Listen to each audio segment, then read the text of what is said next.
नमस्कार दर्शक बंधुरा किचेन क्राफ्टिंग्से सबाइके स्वागत। आज के आमी चले एसेछि कातला माछेर रेजाला रेसिपि निये। आशा करछि रेसिपिटी भालो लागबे। भालो लागले लाइक कमेंट शेयर करार अनुरोध थाकलो और पाशे थाका बेल आइकनटी प्रेस करे नेक्स्ट भिडियोटी देखार जोन्नो रेडी थाकबेन। ताहले शुरू करा जाक आजकेर रेसिपि। ताहले एर जोन्नो आमी निये नियेछि 4 पिस कातला माछ। माछगुलिके भालो करे आमी धुए नियेछि और ऊपर थेके आमी लेबुर रस और स्वाद मतन लवण दिए आमी एटाके मैरिनेट करे 10 मिनट रेखे देबो। एटाते आमी कोनो हलुद व्यवहार करछि ना, कातला रेजाला रेसिपि जेहेतु ओर जोन्नो एटाते कोनो हलुद लागे ना। और एकटा आमी मशला तैरि करे निচ্ছি। 4-5 कोয়া आदार कोয়া और रसुन और काँचा लंका दिए একটা पेस्ट बानिয়ে নিয়েছি। আর একটা পেস্ট আমি রেডি করছি। এটার মধ্যে চালমগজ, কাজু আর পোস্ত আর দিয়ে দিচ্ছি 1 চামচ দই। এটা দিয়ে একটা স্মুথ পেস্ট আমি বানিয়ে নিচ্ছি। এটাও আমার রেডি হয়ে গেছে।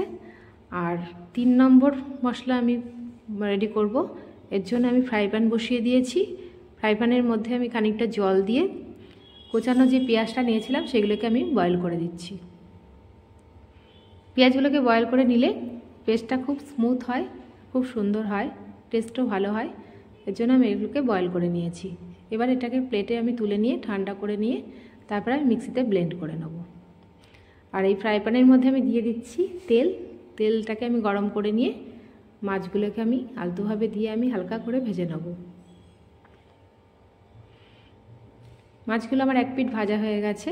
বেশি ভাজলে হবে না, হালকা ব্রাউন কালার করে আমি মাছগুলোকে ভেজে নিয়েছি। মাছগুলোকে আমি উল্টে পাল্টে ভেজে নিলাম সমানভাবে। এবার একটি প্লেটে আমি মাছগুলো তুলে নিচ্ছি।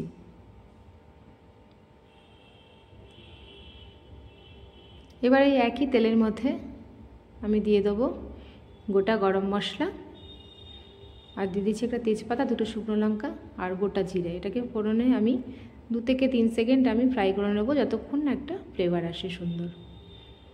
এবার আমি বয়েল করা পেঁয়াজটা যেটা আমি পেস্ট বানিয়ে রেখেছিলাম সেটা দিয়ে আমি 3-4 মিনিটের জন্য এটাকে ফ্রাই করে নিচ্ছি। আর আরেকটা পেস্ট আমি বানিয়ে নিচ্ছি আদা, কাঁচা লঙ্কা আর রসুন দিয়ে যে পেস্টটা বানিয়েছিলাম সেটাও আমি এটা দিয়ে কষিয়ে নিচ্ছি। আর দিয়ে দিচ্ছি এর মধ্যে স্বাদ মতন লবণ, জিরের গুঁড়ো, ধনের গুঁড়ো আর দিয়ে দিচ্ছি লঙ্কার গুঁড়ো। এবার আমি এগুলোকে একসঙ্গে ফ্রাই করে নিচ্ছি। এটা আমার ফ্রাই হয়ে গেছে। আমি মিক্সি ধোয়া জলটা দিয়েও আমি একসঙ্গে এটাকে কষিয়ে নিলাম। এবার আমি 2 থেকে 3 মিনিট আমি এটাকে ফ্রাই করে নিচ্ছি। 2-3 মিনিট পর ঢাকনা খুলে নিয়েছি। মশলা থেকে তেল ছেড়ে দিয়েছে। এখন আমি এর মধ্যে দিয়ে দিচ্ছি যে কাজু, পোস্ত আর দিয়ে চালমগজ দিয়ে যে মশলাটা বানিয়েছিলাম সেটাও আমি এর মধ্যে দিয়ে একই সঙ্গে কষিয়ে নিলাম।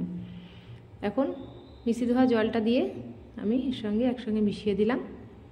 এখন আমি 3-4টে কাঁচা লঙ্কা এর মধ্যে দিয়ে দিচ্ছি আর মাছগুলোকে আমি আলতোভাবে ছেড়ে দিচ্ছি একসঙ্গে দিয়ে আমি এগুলোকে 5-7 মিনিটের মতো আমি এগুলোকে বয়েল করে নেব।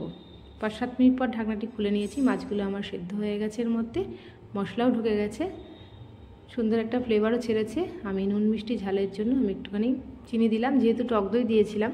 আর উপর থেকে দিয়ে দিচ্ছি একটু শাহি গরম মশলা আর কোচানো ধনেপাতা গার্নিশের জন্য। রেসিপিটি আমার রেডি। আমি একটা প্লেটে আমি এগুলোকে সার্ভ করে দিচ্ছি। এটি গরম গরম ভাত তারপরে পোলাওয়ের সঙ্গেও খুবই ভালো লাগবে। তোমরাও ট্রাই করে দেখো, আশা করছি ভালো লাগবে। ভালো লাগলে লাইক কমেন্ট শেয়ার করার অনুরোধ থাকলো। যারা এখনও সাবস্ক্রাইব করনি সাবস্ক্রাইব করার অনুরোধ থাকলো। আবারও চলে আসবো নতুন নতুন ভিডিও নিয়ে। আজকের মতন এইটুকুনি। ধন্যবাদ। সুস্থ থাকবেন, ভালো থাকবেন।